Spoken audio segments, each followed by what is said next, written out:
Welcome to the Louisiana Writer Award. This award is given annually by the Louisiana Center for the Book within the State Library to recognize the outstanding contribution to the literary and intellectual life of Louisiana, exemplified by the recipient's body of work.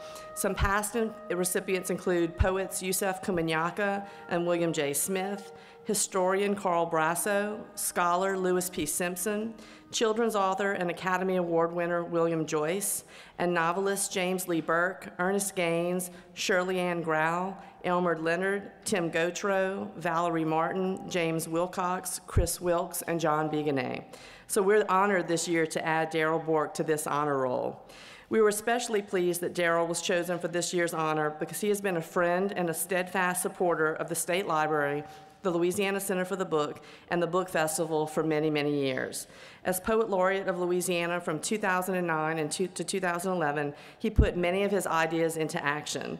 The program Just Listen to Yourself, Louisiana's Poet Laureate Presents Louisiana Poets, held each April at the State Library, and that spotlights poets from across the state, was Darrell's brainchild and has become an annual tradition which has been continued by subsequent Poet Laureates.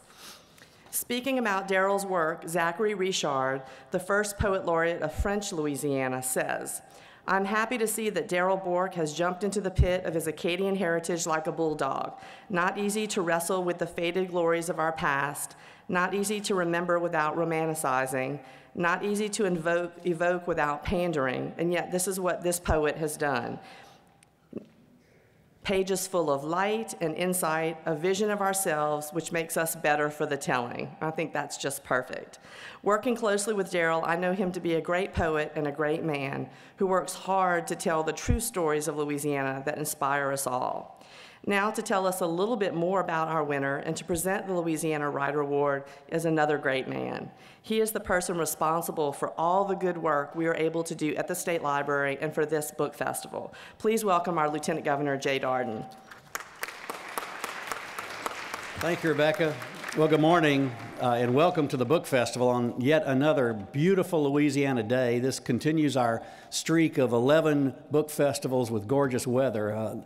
The clouds have never bothered the book festival. It's always been a gorgeous day, and this is our first little burst of autumn, so it makes it particularly special. And appreciate all of you being here for the festival and being here to honor Darrell as well.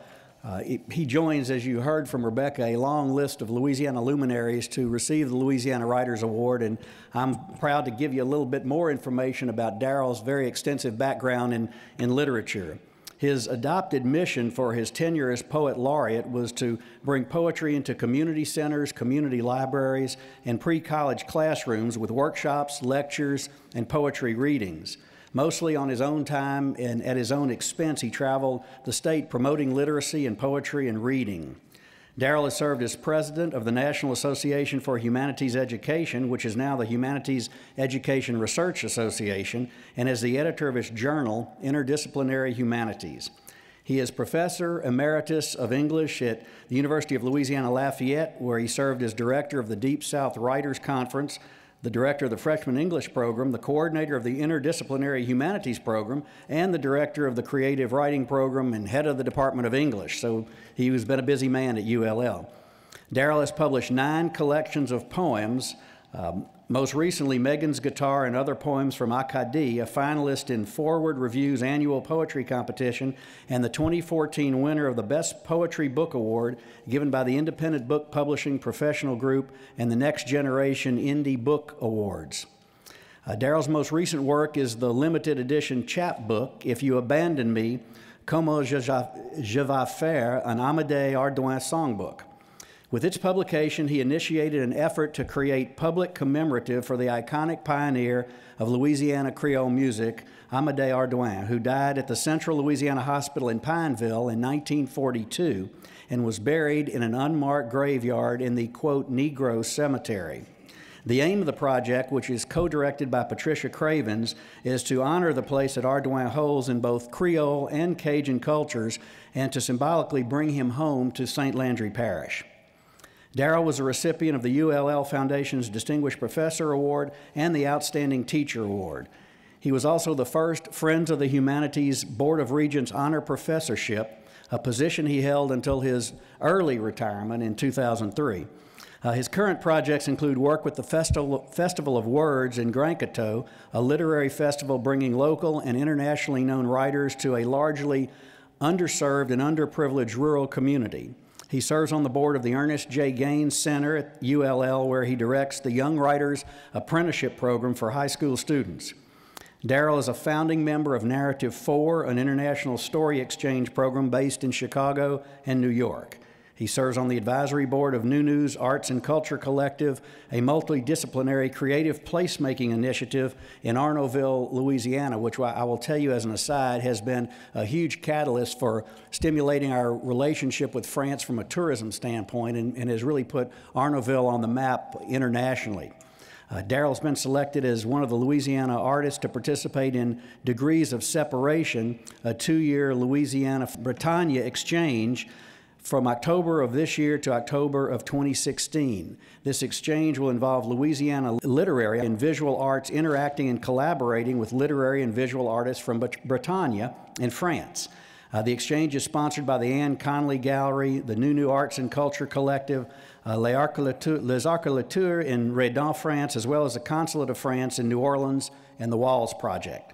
Obviously a very extensive biography, but I wanted to make sure you heard all about this very deserving recipient of this year's Louisiana Writers Award. So please welcome the winner of this year's Louisiana Writers Award, former poet laureate and great Louisiana ambassador for literature, Darrell Bourque.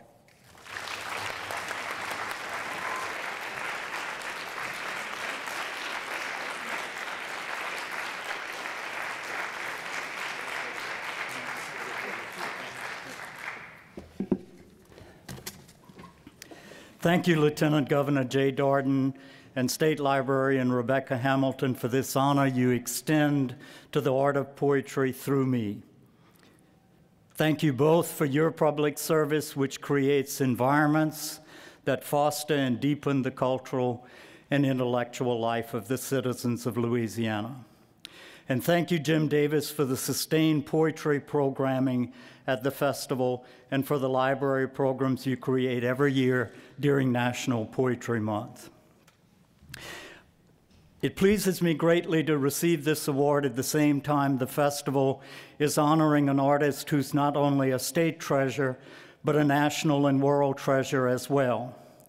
George Rodrigue has done as much as any writer, sculptor, musician, or food artist to let the world know about the magic in this little piece of geography he lived and worked in his whole life.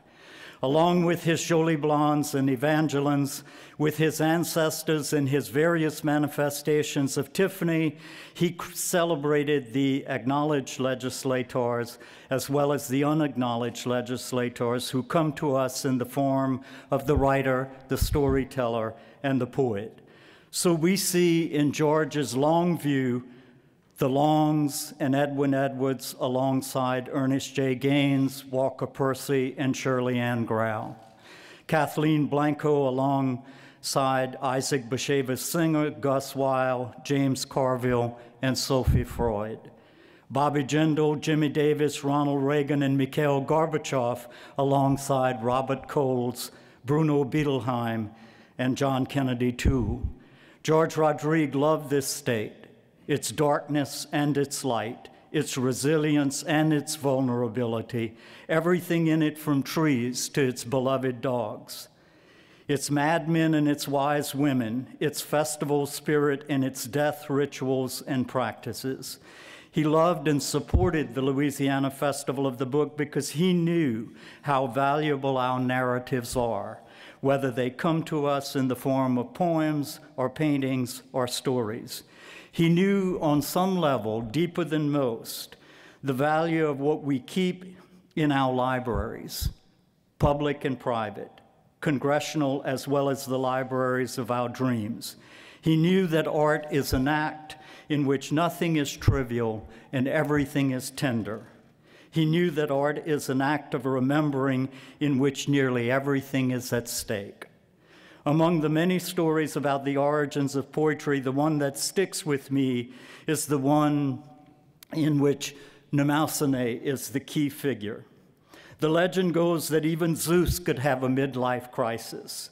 Here was this God that could turn himself into a bull, a shower of gold, a swan, and other things for exploits that would not only satisfy his sexual urges, but would produce some of the most compelling and complex characters and stories and poems.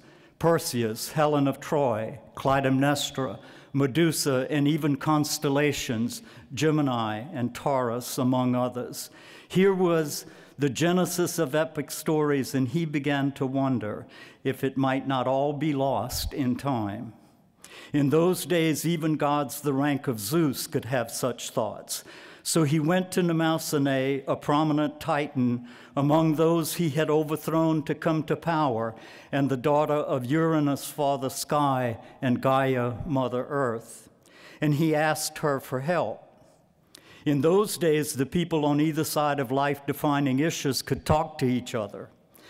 Mnemosyne was memory, and she presided over the pool of memory in the underworld, where those that passed could either drink and remember their past lives as they moved with some wisdom into new stages of being, or they could drink from the river Lethe and not remember, thus vulnerable to the past weaknesses and frailties of human life. Mnemosyne, knowing Zeus as well as he knew himself, arranged that she and he sleep together for 9 consecutive nights.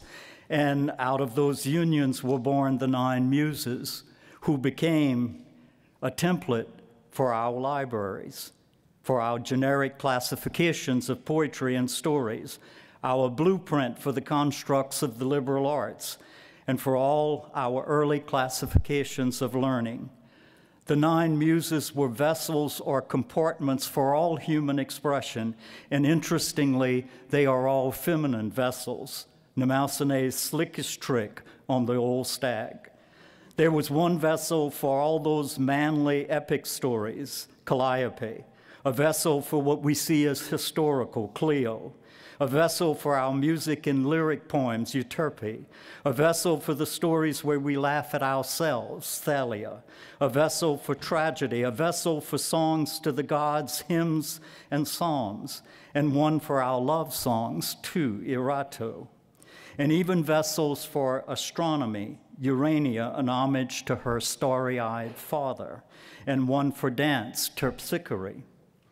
This great figure and founder of the poem maps our way to the war story, the coming-of-age story, which is always a war story, country music songs, which are filled with war stories, and every blues song and every song of praise as well.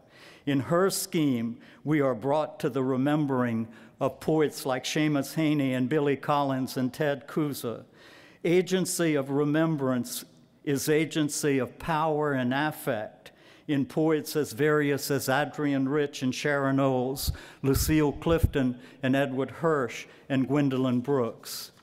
But in Mnemosyne's expansive construct, writers like Cokie Roberts and James Carville and Mary Matlin, who are here with us today, are all rememberers too, thus connected to the aims and the origins of the poem. We are here today in a festival of remembering, and everyone participating is making the Louisiana Festival of the Book a remembering experience. From the children in the State Museum receiving their first awards for writing to the performance poets and storytellers who will be in their tents later during the day. Mnemosyne's story reminds us also that the tribal dances of on all the continents on the planet are poems too, as are the dances of Martha Graham and Nijinsky and Bill T. Jones. She reminds us that movement is poem, and any poet that does not know movement is handicapped everywhere, in line, in strophe, in form. She reminds us that the work of Galileo was more the work of a poet than the work of a heretic. Copernicus, Al-Sufi, Sagan, Hawking, Hubble, Omar Khayyam, and Caroline Herschel, all poets, according to Mnemosyne's understanding of the undertakings of remembering. For her, narratives in the skies are not unconnected to the narratives of dreamers who walk the earth. It is only later and in less wise times that we have become separated from the unifying expressions of who and what we were and who and what we are, set forth by this immense imagination. None of us writes in isolation from our brothers and sisters, from our ancestors, from both our friends and those we perceive as adversaries. We write the stories of our communities however we see or define community. We write in a sort of correspondence with those who have come before us. There are no new stories, but we are ever in search of our story, the story that will be a response to our in-the-world being. Our poems are made of others' music, other histories come to us through what others have painted and sung and dramatized or dreamed. The first poem I ever wrote came out of an assignment to write a Wordsworth lyric. My first book of poems was a set of plain songs sung in an effort to understand the geography I lived in, my relationship to this boggy wetland state that is now vanishing right before our eyes at an alarming rate. At my side in this first experiment were poets as various as St. Gregory, Lawrence Ferlinghetti, and William Carlos Williams. My second book was a submission to Bourque's poetry in the unaccompanied cello suites. My next book was an exercise to see if I could write a book of poems that used the genius of the Native American Lafitte skiff boat builders of Louisiana. Another book, a collaboration with fellow poet Jack B. Bedell, seeing if we could do something in poetic correspondence with the ancient practice of call and response. The next, a chapbook, an elegy for my mother. The next, a history of the 1765 and 1785 migrations from Canada and Europe of the Acadians of Louisiana and the imprints of those migrations. My last book in the project I'm currently working on is grounded in the Creole Cajun culture, the geography I have always lived in. My education began in listening to at least 3 languages, English, Cajun French, and Creole French, of St. Landry Parish in a rural community near Bellevue. My education included the language, lessons, and music of the Latin High Mass, as well as the music of musicians who would not be called zydeco musicians for a couple of decades, all that braided to the music of Elvis Presley, Jerry Lee Lewis, Bill Haley and the Comets, Fats Domino, Ari Lejeune and Nathan Abshire, Chuck Berry, Johnny Cash, Kitty Wells, Mother Maybelle Carter, and Little Richard. As a young adult, those sounds were never quelled, but I began to try to listen to voices in other registers as well. J.C. Broussard and Ann Doby at USL brought me to Aristotle and George Lyman Kittredge, to Homer and Cocteau, to Chekhov, Hemingway, James Joyce, Edith Wharton, and Catherine Mansfield, and I was often in love with what people could do with words. My later study took me to all the usual suspects, and then almost monastic studies of Faulkner and Wallace Stevens and Robert Frost. And I like to think that from time to time the shadows of their influence might appear in my work. What is certain, though, is that there is more than shadow of influence that remains in me of those 2 early teachers. I was lucky enough in high school to be singled out by our librarian, Miss Alice Clay, who told me that she had just found just the book that I needed to read, a biography of Jim Thorpe. It was the signaling out that I think really counted. In the 5th grade, I began working on that finger callus that all pen and pencil writers develop when Miss Elsie Sabille had us write out our chapters in history while she taught another group of students in a combined multi-level classroom. Her lesson was my first lesson in the physical act of writing, and for that I am grateful. In her class, I learned something of the labor and the solitude involved in writing things like chapters in history books. At Bristol Elementary School, Mrs. Eleanor Forrester Gonsolin, a native of Clinton in East Feliciana Parish, gave us the option of napping after lunch or listening to her read. In that voice I thought was the voice of the Mississippi River itself, she read us a chapter a day in all of the adventures of Tom Sawyer and the adventures of Huckleberry Finn. At least half of us stayed awake for the whole of those 2 stories, and I was awakened to voice. The road the poet travels is a circuitous one. A writer's influences come from everywhere, and the influences sometimes get so folded into the work that they are hardly knowable. What I do know is that I'm deeply affected by the community of poets I work with. And in the state of Louisiana, we have an incredibly lively poetry culture. I will try not to list names here, but many of you will know the names behind the industry. Baton Rouge, New Orleans, Natchitoches, Patterson, and Grand Coteau have become centers for spoken word and performance poetry, centers that bring us back to poetry as was originally transferred from one imagination to another.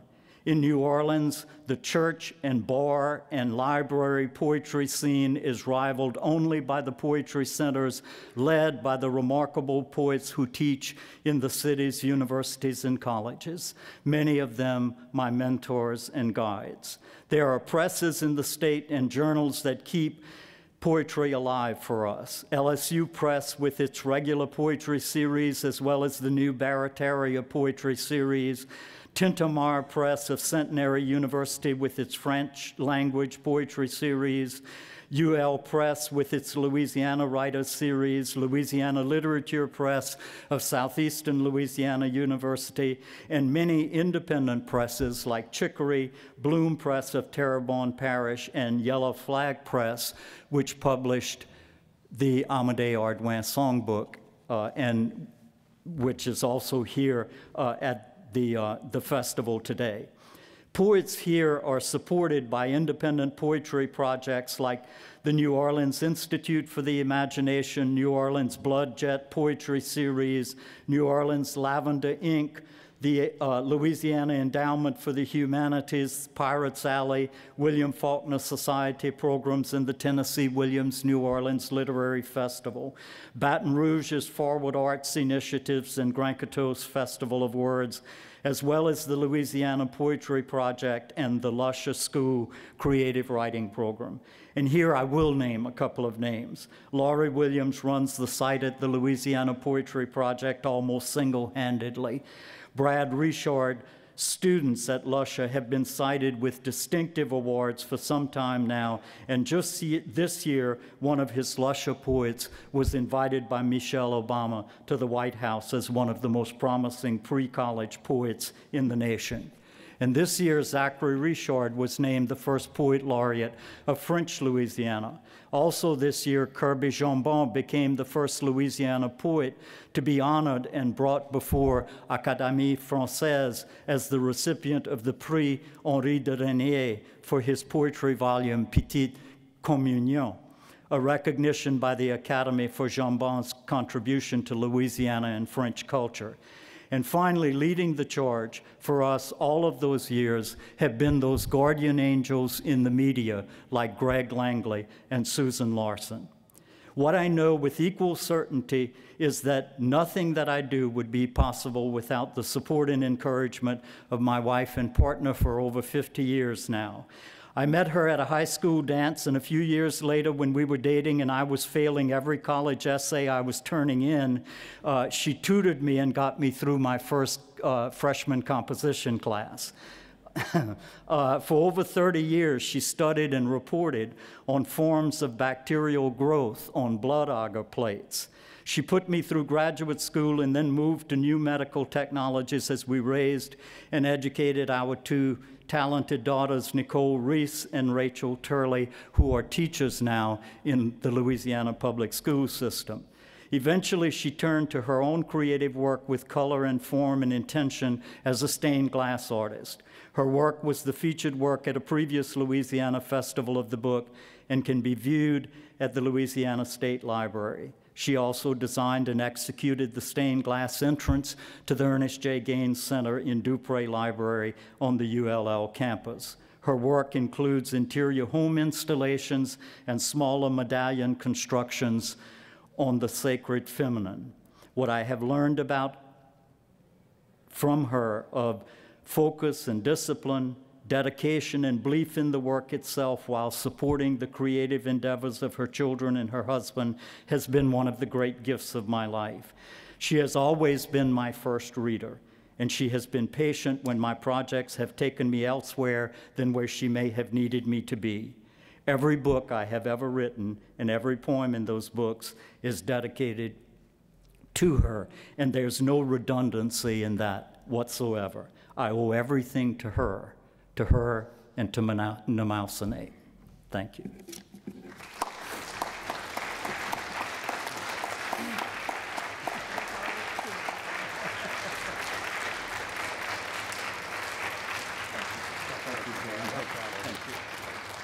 It's an humbling experience. The writer writes in isolation and writes in solitude, and most of the life of a poet is a really quiet life. And to be brought into a chamber like this, to be brought into a festival like this, with people milling around you and recognizing you is a sort of new experience. My background as the Poet Laureate, I had the distinction of being named Poet Laureate by two different governors. Kathleen Blanco named me Poet Laureate in 2007, I think it was, and then Governor Bobby Jindal named me in 2009. The work as the Poet Laureate is amazing work because the job is not defined. And so you can pretty much do whatever you want to do. And my initiative was to go into community centers and libraries and the pre-college classroom. And so I got to travel all over the state. When teachers realized that was available to them, I got invited to little towns that I had never been in before, and just had a wonderful 4 years as the Poet Laureate. I know some people might be interested in how does one get named Poet Laureate of a state? What did you do previously to get that distinction? Well, the Poet Laureate of the state is named for a body of work, and so you don't get the citation by by producing a particular book. It's not affiliated with any specific work that you've done, but just the work that you've done as a poet over a lifetime. And so by the time I was named Poet Laureate, I think I probably had about 4 books of poetry. And I had been a university teacher all of my life and run a creative writing program. And so I knew many of the writers in the state. Well, tell us, what do you think of the book festival here in Louisiana? I think the book festival is one of the great events that we have in the state of Louisiana. We're so proud in the state to celebrate everything from oil to shrimp to sweet dough pies and so forth. And the fact that there's a festival that acknowledges that writing and the contribution that writers make to the culture is important, is in turn important to us as writers.